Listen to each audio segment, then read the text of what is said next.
गुरु ना प्यार लिखते, ओ मेरे दिल विच गुरु ना प्यार लिखते, मेरे दिल विच गुरु ना प्यार लिखते। स्वरूपिणे कृष्णाय चानंत सुखाभिवर्षिणे विश्वोद्भवस्थान निरोध हेतवे नमो वयं भक्तिरशाप्तये निशम्।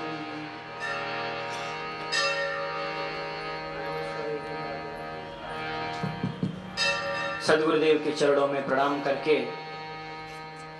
आइए कथा में प्रवेश करते हैं।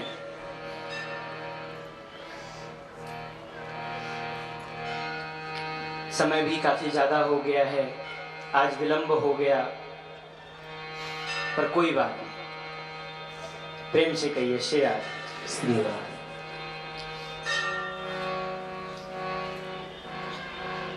देखिए,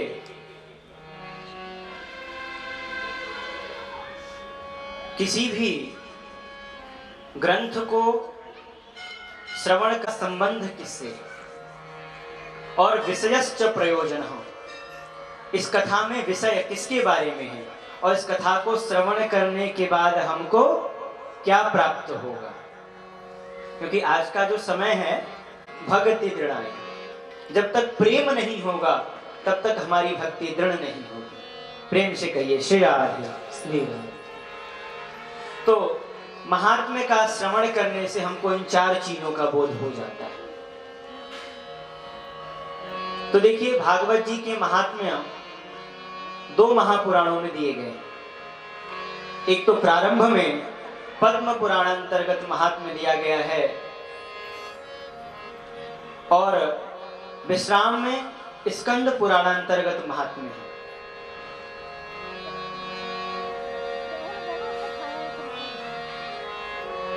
पद्म पुराण अंतर्गत महात्म्य तो हम सभी श्रवण करते रहते हैं, जिसमें भक्ति महारानी के बारे में बताया गया है कि वृंदावन में जाकर के भक्ति पुनः नवीन हो गई। और उसके बाद में धुंधकारी की कथा आती है। ये सब आप लोग श्रवण कर चुके हैं और आप सभी लोगों को याद हो चुका है। आइए आज हम भागवत जी का जो दूसरा महात्म्य है, स्कंद पुराण अंतर्गत महात्म्य, उसका श्रवण करते हैं। सच्चिदानंद घन स्वरूपिणे कृष्णाय चानंत सुखाभिवर्षिणे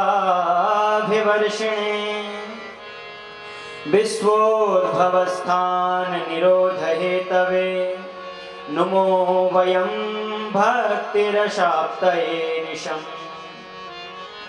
सर्वप्रथम श्री व्यास जी ने ठाकुर जी के चरणों में वंदन किया है।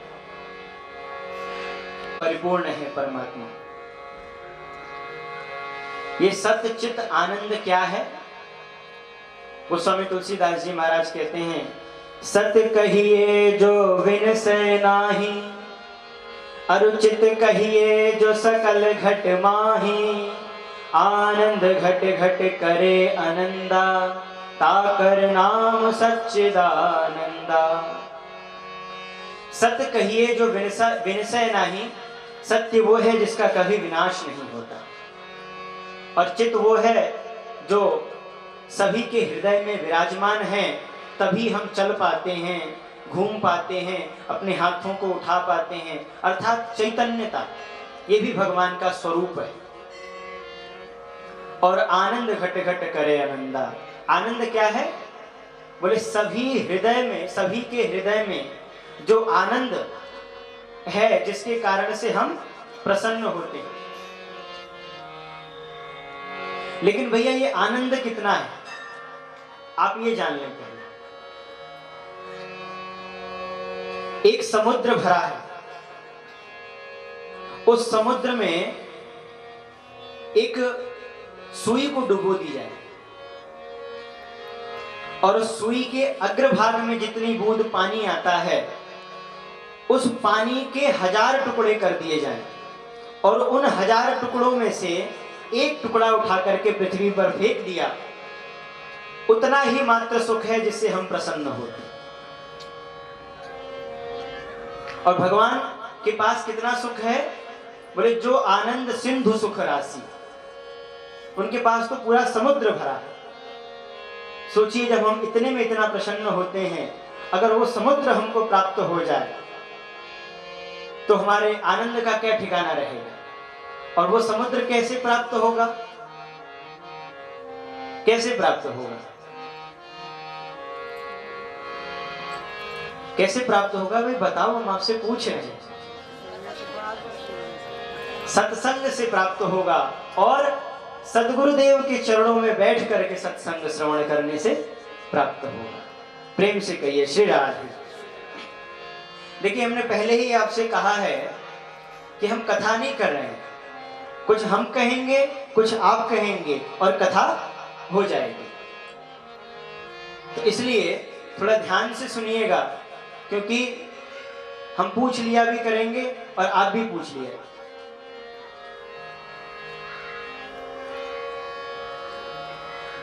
भगवान का स्वरूप बताया है कि आनंद स्वरूप है परमात्मा, सभी के हृदय में विराजमान है,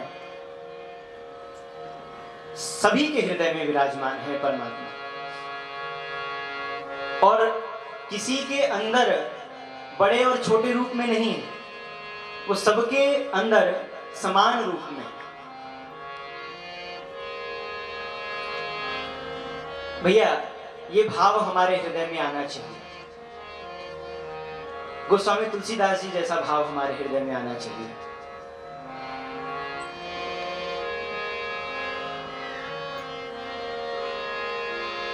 सभी के हृदय में श्री सीताराम जी की झांकी का दर्शन करते हैं गोस्वामी तुलसीदास जी महाराज। ऐसी भावना हमारे हृदय में आनी चाहिए।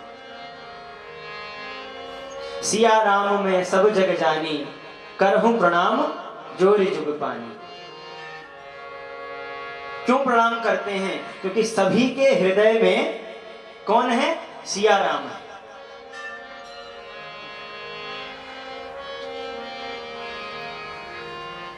एक चींटी के अंदर भी भगवान है। ऐसी गुरु निष्ठा यदि देखनी हो तो श्री नामदेव जी का चरित्र देखिए। उन्होंने जिस प्रकार से अपने जीवन में इस चरित्र को उतारा है। महाराज रोटी बना रहे थे, श्री नामदेव जी महाराज, आप सभी ने नाम सुना होगा, महाराष्ट्र के बड़े अच्छे संत हुए।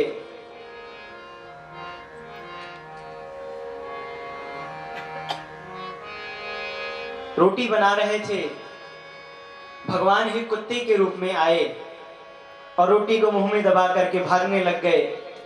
तो इन्होंने ये नहीं कहा कि छोड़ दो रोटी, बल्कि घी की कटोरी पीछे लेकर के भागने लग गए कि प्रभु सूखी रोटी कैसे खाओगे, लाओ मैं थोड़ा उसमें घी चिपड़ देता। प्रेम से कहिए श्री राधे। तो ठाकुर जी उस कुत्ते में से भी प्रकट हो गए। क्यों प्रकट हुए? क्योंकि उनका भाव पुष्ट था। हमारे हृदय में भी ऐसा यदि भाव हो तो वो प्रकट होने में देर नहीं करेगी।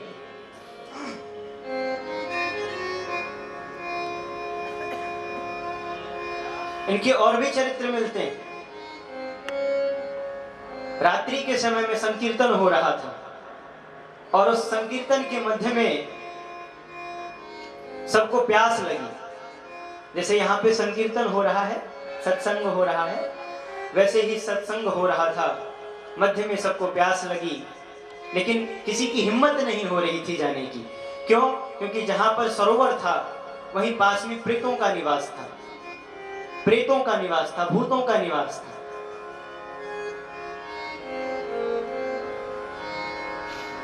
कोई नहीं जा रहा था, सब प्यास के मारे व्याकुल थे। नामदेव जी महाराज ने कहा, बोले मैं लेकर के आता हूं जल। घड़ा लेकर के चल दिए भरने के लिए। जो ही महाराज मार्ग में पहुंचे हैं, प्रेतों ने गोल गोल घूम करके इनको परेशान करना चाहा। वहीं कमर से करतार निकाली और कीर्तन कराना प्रारंभ कर दिया।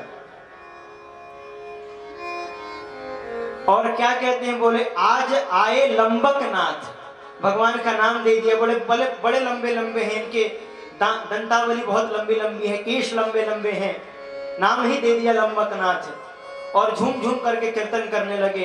लेकिन इनके कीर्तन करने से उन प्रेतों की तो मुक्ति हो गई, वो तो न जाने कहां चले गए।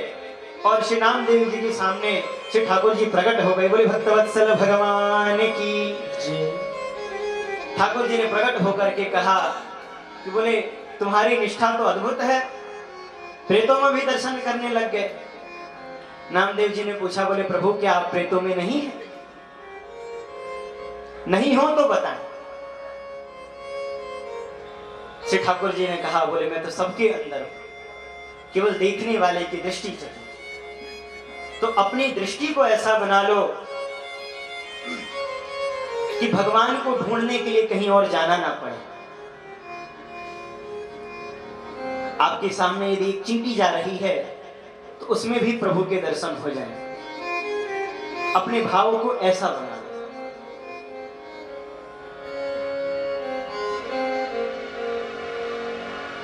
ऐसी निष्ठा होनी चाहिए।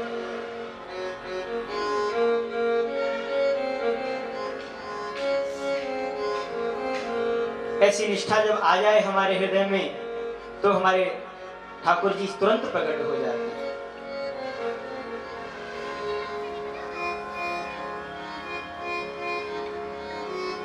कहते हैं ठाकुर जी करते क्या हैं?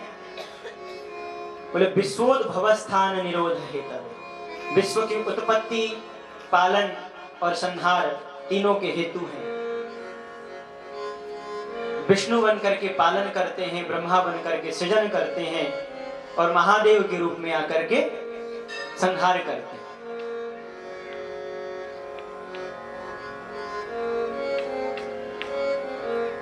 और हमको क्या प्राप्त होता है? सबसे बड़ी बात यहां पर बताई है। हर एक श्लोक की एक विशेषता होती है। इस श्लोक की यह विशेषता है कि भक्ति रसाप्तये निशम। ठाकुर जी के चरणों में प्रणाम करने से क्या होता है? बोले भक्ति रसाप्तये निशम। ठाकुर जी धन दौलत हमारे हृदय में भर देते हैं। ठाकुर जी प्रेम से कहिए श्री राधे। व्यास जी महाराज ऐसा बता रहे, भक्ति रसाप्तये निशम। हमारे हृदय में भक्ति रस व्याप्त हो जाता है। लेकिन अकेले श्री कृष्ण को प्रणाम नहीं कर रहे, श्री सच्चिदानंद घन स्वरूपिणी।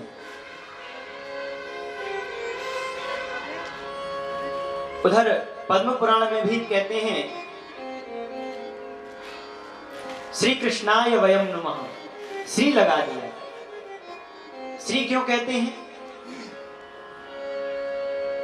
श्री कौन है?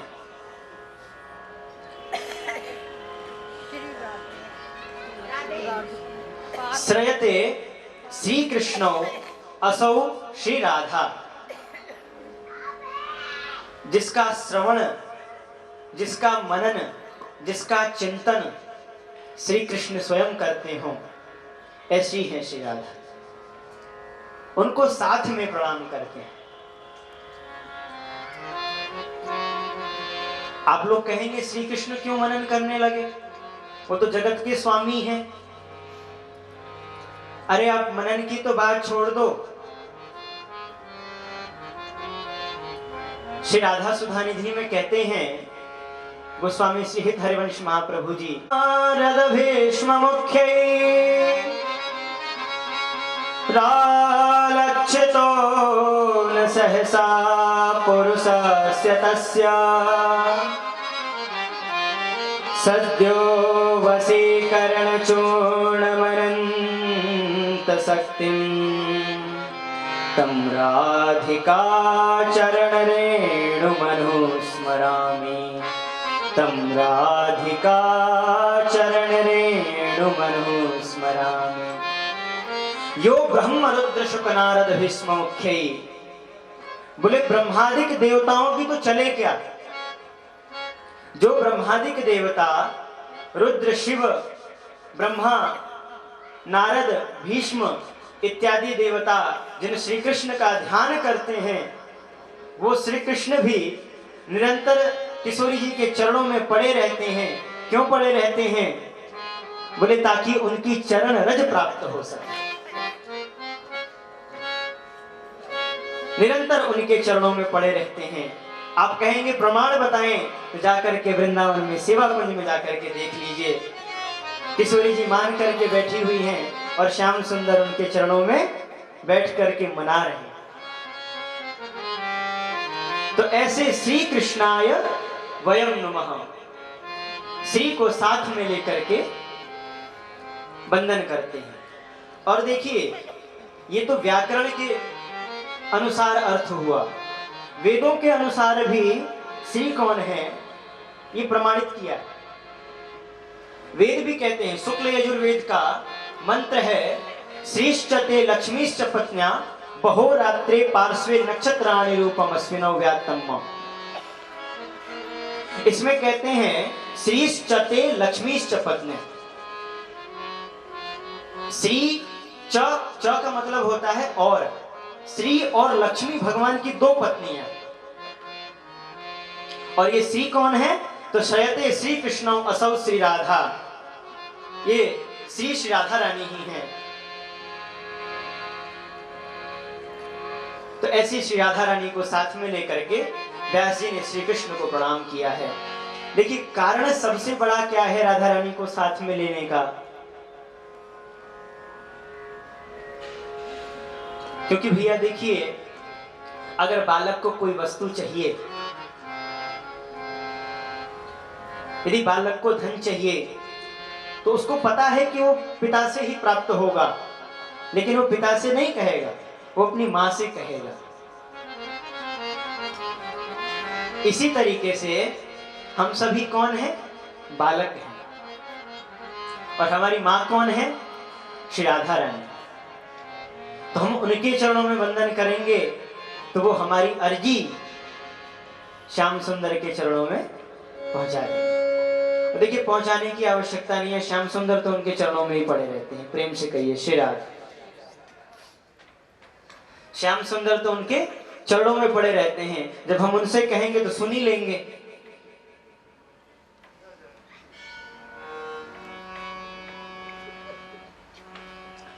यहां पर कहते हैं, नैमिषारण्य में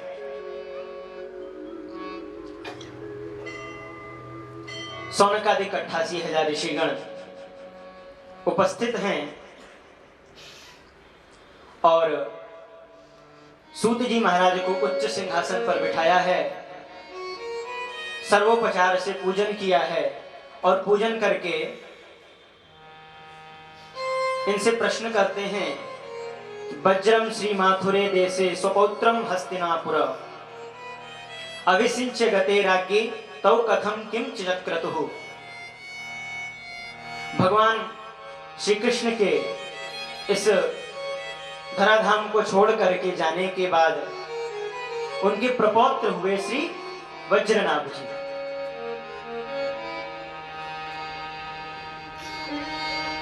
भगवान श्री कृष्ण की जो पत्नी थी जाम्बवती, उनके पुत्र हुए शांब, और शांब के हुए अनिरुद्ध, और अनिरुद्ध के हुए वज्रनाभ। और ये वज्रनाभ जी कौन है? ये भगवान के श्री चरण में जो वज्र का चिन्ह है, उसी के अवतार श्री वज्रनाभ जी हैं।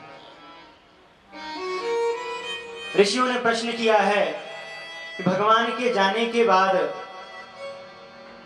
वज्रनाभ जी ने किस प्रकार से मथुरा देश में, मथुरा मंडल में राज्य किया, कृपा करके आप हमें वह सुनाइए। यह भी भागवत जी का महात्म्य है, जो स्कंद पुराण में वर्णन। सूत जी महाराज ने सुनाना प्रारंभ किया है कि एक बार राजर्षि परीक्षित मथुरा मंडल में आए तो इनके आने की खबर सुनकर के वज्रनाभ जी द्वार पर गए और इनका स्वागत करके इनको महलों में लेकर के आए और महलों में ला करके स्वागत सत्कार किया है। तो राजर्षि परीक्षित ने इनसे कहा है, बोले आप किसी प्रकार की चिंता मत करना, यदि आपको किसी चीज की आवश्यकता हो तो आप हमसे कह देना। आपको धन दौलत की आवश्यकता हो तो बता देना, कोई दुष्ट शत्रु आपको परेशान कर रहा हो तो बता देना, कोई भी कष्ट हो तो आप हमें बता देना। वज्रनाभ जी कहते हैं